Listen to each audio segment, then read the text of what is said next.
जय सिया राम। आप सभी भक्तों को मकर संक्रांति की ढेर सारी शुभकामनाएं।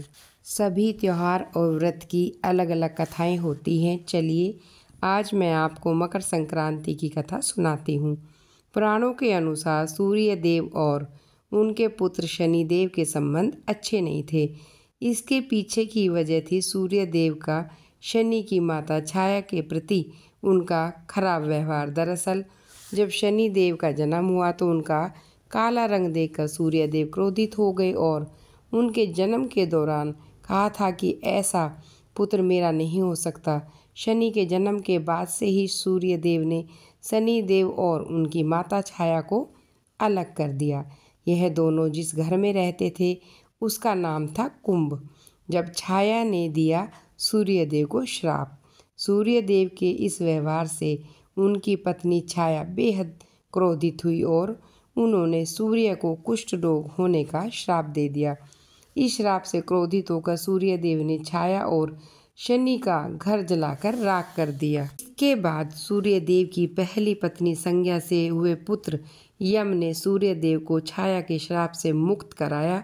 इसके साथ ही यम ने सूर्य के सामने मांग रखी कि वह माता छाया और शनि के प्रति अपने व्यवहार में बदलाव लाए।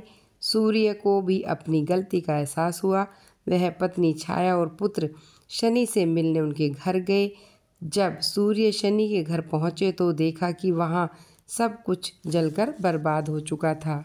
सूर्य देव को देखकर शनि देव बेहद प्रसन्न हुए और काले तिल से अपने पिता का स्वागत किया। शनि देव के इस व्यवहार से सूर्य देव बहुत प्रसन्न हुए। उन्होंने शनि देव को एक नया घर बनाकर दिया जिसका नाम मकर रखा।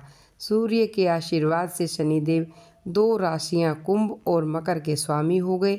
सूर्य ने शनि को आशीर्वाद दिया कि वो जब भी उनसे मिलने उनके घर आएंगे तो उनका घर धन और धान्य से भर जाएगा।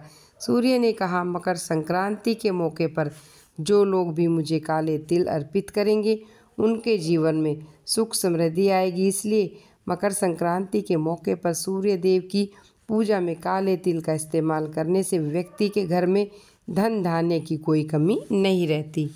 माना जाता है कि इस दिन सूर्य अपने पुत्र से मिलने उनके घर जाते हैं। इस दिन मकर संक्रांति की कथा सुनने से शनि दोष खत्म होता है। जय सिया राम।